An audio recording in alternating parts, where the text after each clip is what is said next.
My name's Meraki. I've been all around the world tattooing and studying tattoo history in some of the most remote locations of our planet. The reason why it's so important to record tattoo history is because it has an oral history, and these practices date back millennia, and for many of the indigenous tribes that live in remote locations, these are their ancestral markings that have been passed on from one generation to the next. Around the world, tattooing was widely originally used as a part of cultural identity, but a lot of influences from the outside world, such as religion and modern societies, changed the view on tattooing. But some of the most remote locations and tribes still continue these practices, such as the Mentawai tribe of Siberut Island. I've travelled all the way from England to West Sumatra to reunite with the indigenous shaman that live in Batoi village in the centre of Siberut Island. And today I will be driving along mud roads until the path stops and the rivers begin.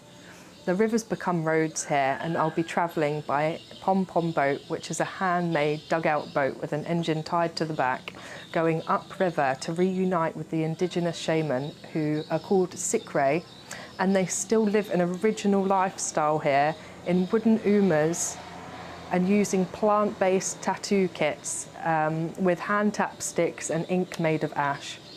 One of the indigenous shaman has agreed to make a tattoo kit with me and teach me about some of the oldest tattoo designs in the world. And I cannot wait to reunite with the head of the village, Grandfather Lau Lau, and his 5 Sikre sons, which are shaman and live remotely in wooden umas. It's going to be one epic adventure. It's been years since I've been able to travel here, so to reunite with this tribe is such a blessing, and to be taught the tattooing methods that date back millennia and ancient tattoo designs, which are some of the oldest in the world, is such a wonderful opportunity. So I'm really hoping that it doesn't rain today. There's been a lot of storms, and I'll be sat in a handmade dugout boat today, so I'm just praying for good weather, and I cannot wait to get into the jungle again and reconnect with the tribe. It rained all night last night, and it's been raining all morning. I'd hoped for a dry day because we're travelling by road, and the roads are actually made of mud here, so it's filled with water, and we've been slipping and sliding around everywhere. I've been walking for a couple of hours through the jungle. We took the pom-pom boat as far as we could in the river, and then we've been walking through jungle with no path, and we were met by some of the tribe who heard that I was coming back. So I met with the wife of Telepon, and this is their home. And Aman Telepon is actually at his brother's home right now, Aman Godai. So we've made it, we're here. This is Telepon, oh. This is their Uma, and she remembers me. Yeah, I'm so happy to be here, back with the Telepon family. I've reached the home of Aman Godai. He's the son of Aman Lau Lau. He's the grandfather of the tribe. And I've unfortunately found out that Aman Lau Lau is sick.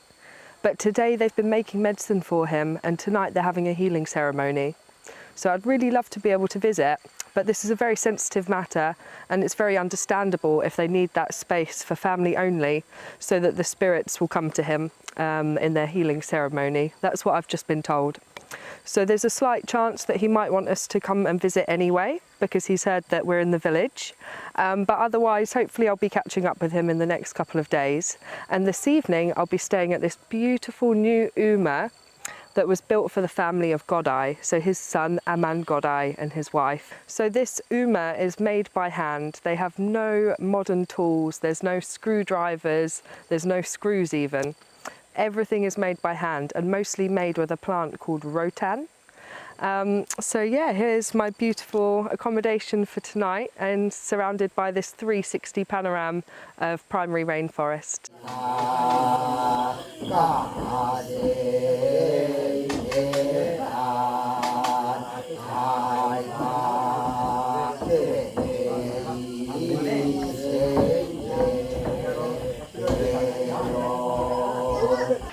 Last night at sunset, we heard from Grandfather Lau Lau, and he agreed to let me come to the healing ceremony, which is a big honour to be treated like family during a time of ceremony.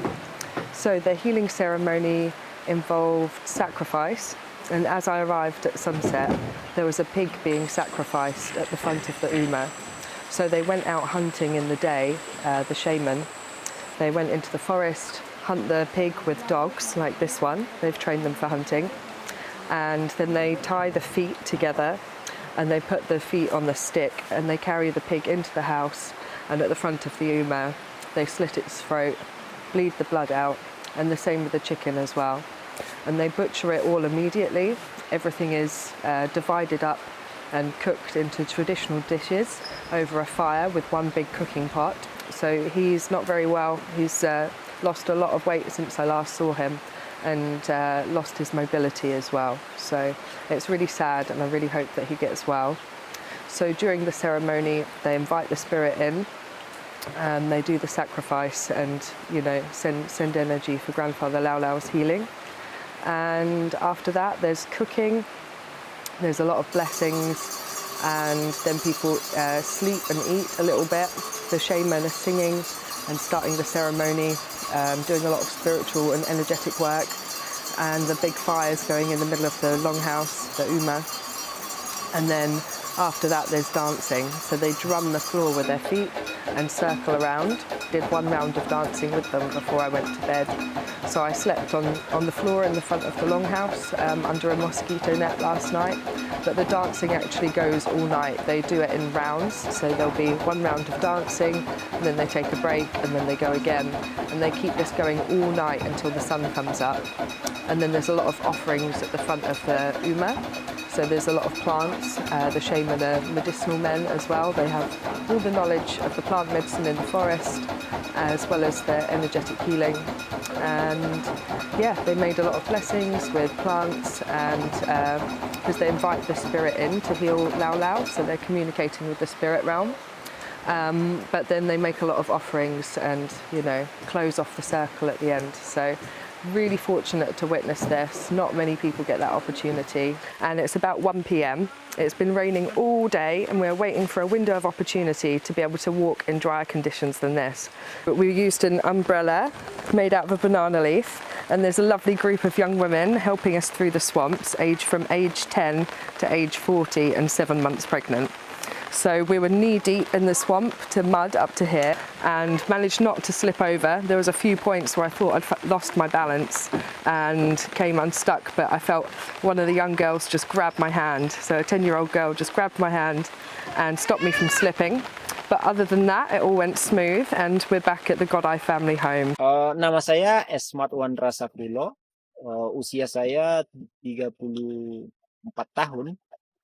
Saya pernah sekolah di Jakarta, lalu kembali ke Mentawai, dan ingin menghidupkan kembali budaya Mentawai lewat pengajaran, membuat sekolah, membuat aktivitas budaya Mentawai yang bisa saya lakukan.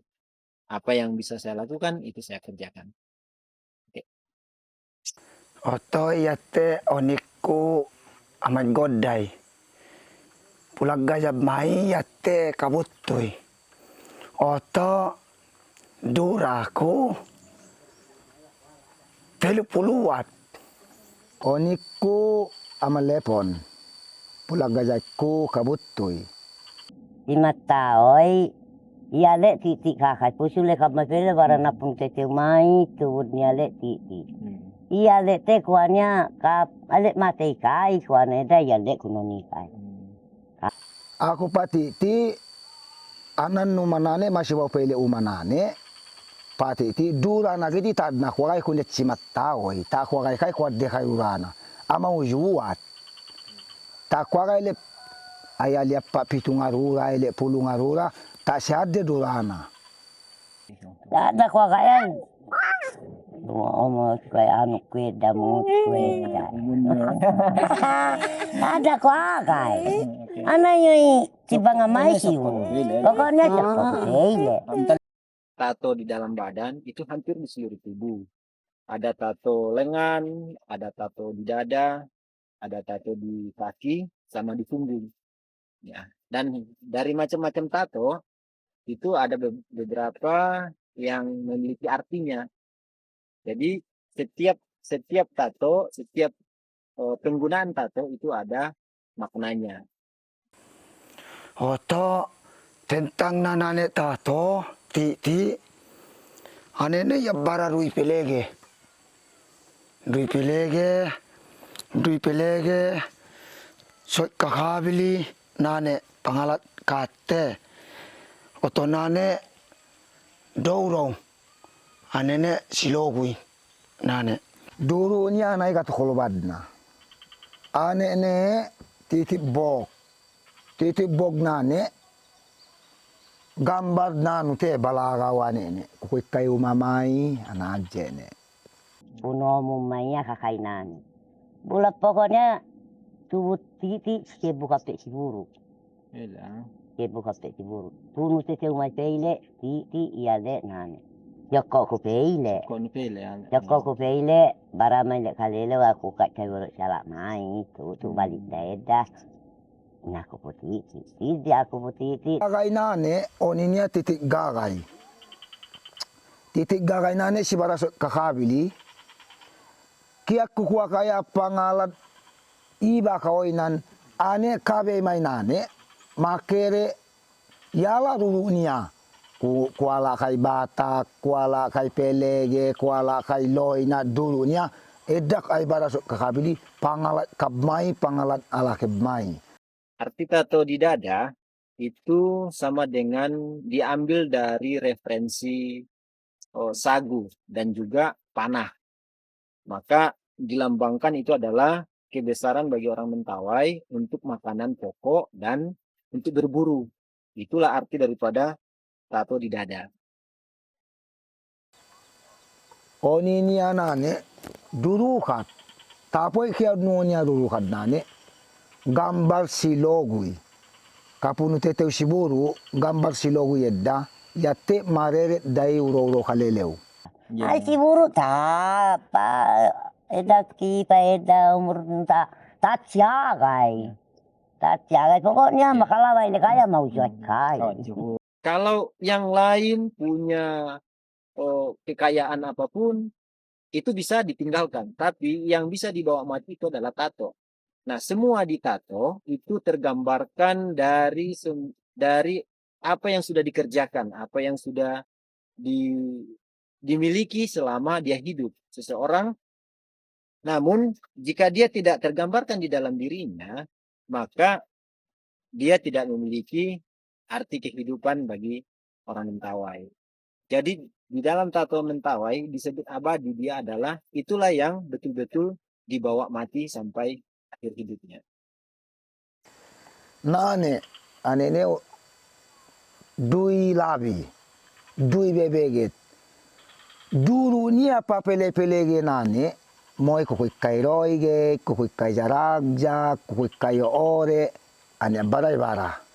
Filosofi bagi orang Mentawai, rotan itu sangat kuat sekali. Jika ada yang lewat, kalau kena dengan rotan, maka dia akan tersangkut. Apapun yang kena akan tersangkut. Maka dibuatlah tato Mentawai itu diambil dari referensinya dari rotan untuk di lengan.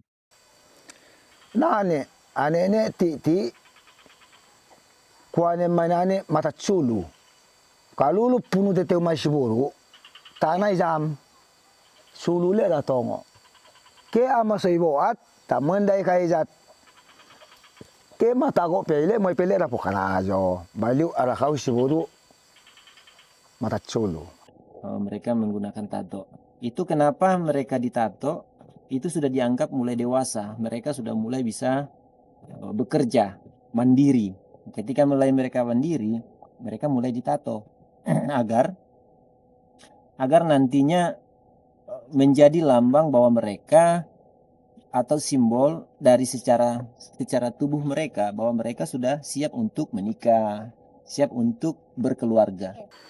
Katolat teite kaine, anai titik tolat teite, oninya edda gigirat teite, gigirat teite edda, kato kolobadnya, moi kuno ni kayo niya cimanene, kuno ni kay sana si Mateo, kuno ni kay Tapiricagu, kuno ni kay Surakpik, karena tasule, tapi moi, oto ya baranan niya kukolowakea. Pertama, ane iya. Kapunggung Wan ka tei. Si kedua nih ya, nenek. Bu sekaligus. Ari sangalago kudnane.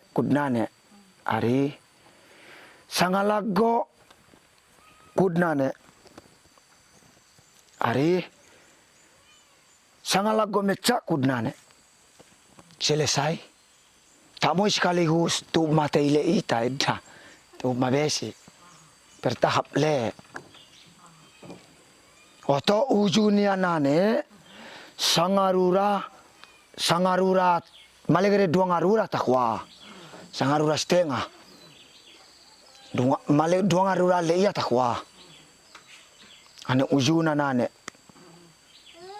Hanya saja kalau bagi orang Mentawai yang memang tinggal di sini menjadi sekere, mereka wajib menggunakan tato.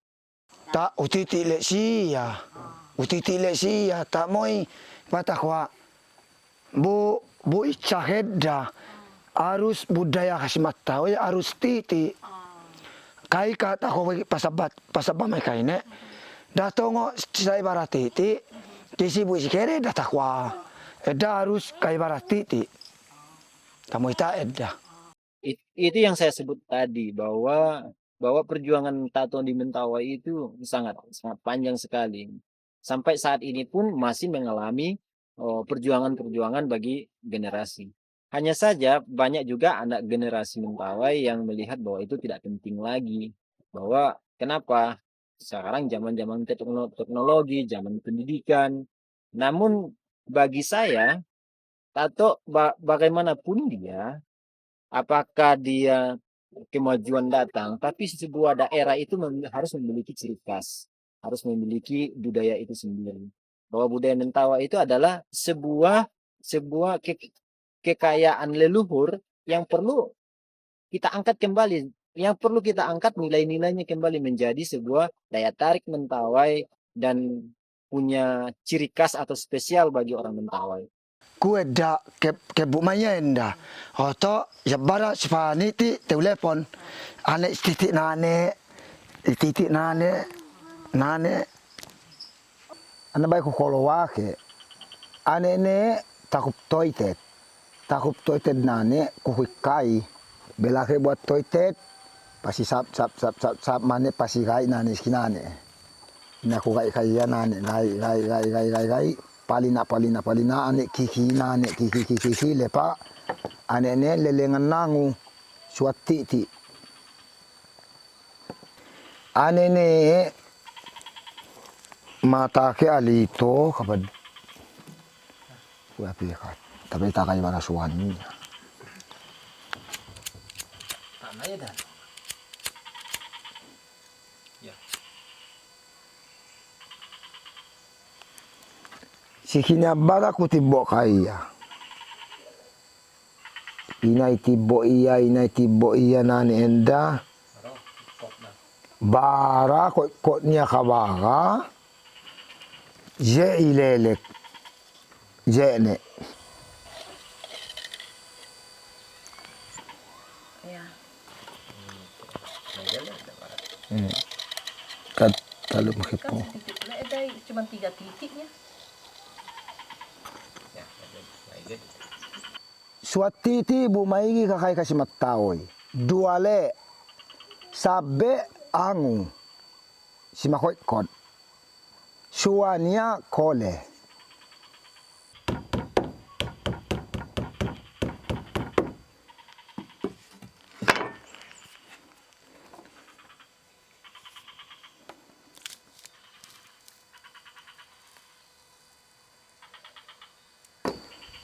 Balu gue mais pumazad na siguro. May gile makeba ita siguro.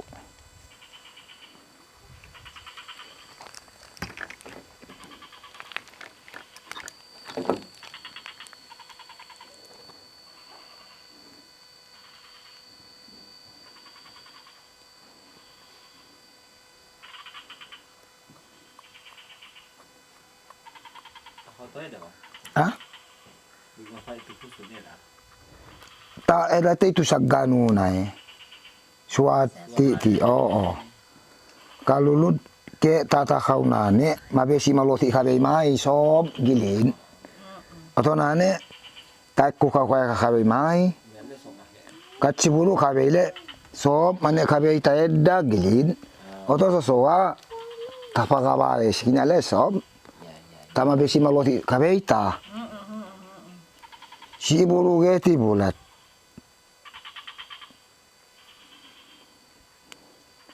Aman Telepon has taught me how to make a plant-based tattoo ink and plant-based ink from ash. So now he's going to demonstrate the method, and to do so he's going to tattoo me, which is a great honour.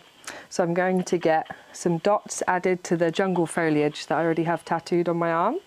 So if you could put the dots in the centre.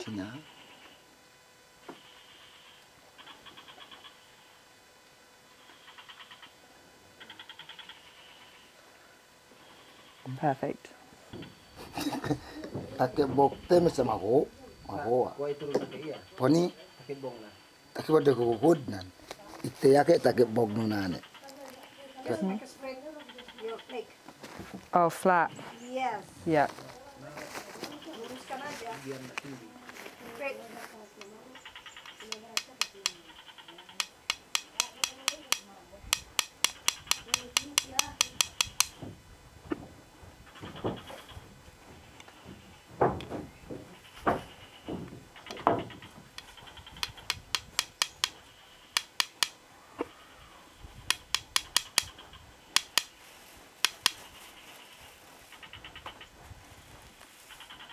He's got hiccups.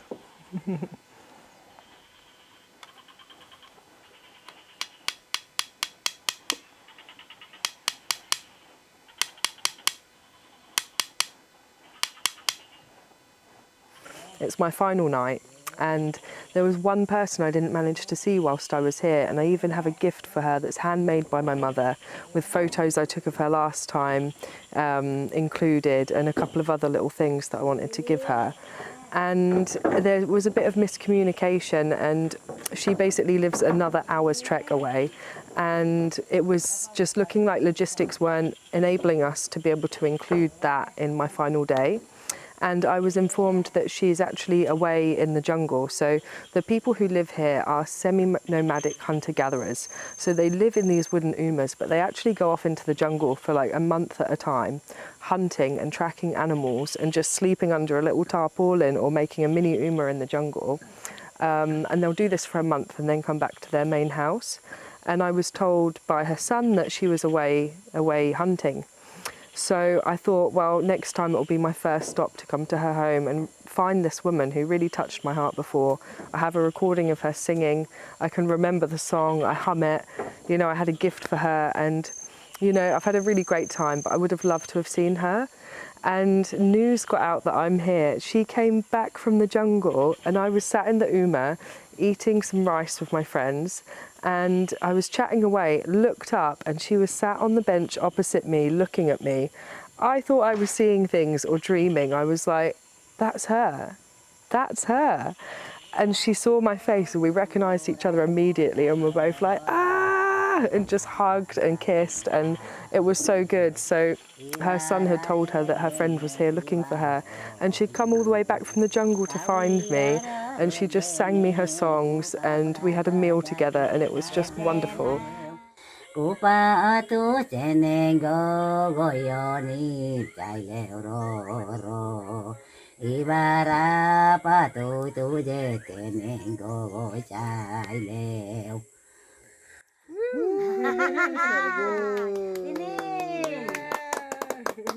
And she said that next time I come back, I have to come and stay at her house first. So I really can't wait, because she actually taught me how to make sago originally, which is women's work here. And I'm not normally into gender roles. I really quite disagree with that, actually.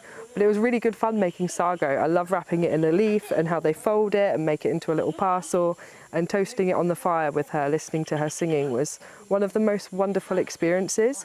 And she asked me to be like her adoptive daughter and told me that she would love to teach me everything there is to know about being a Mentawai woman. So the fact that she just trekked all the way back from hunting out in the jungle to see me, just, it's warmed my heart. made my day, and it really closes my trip off in the most amazing way.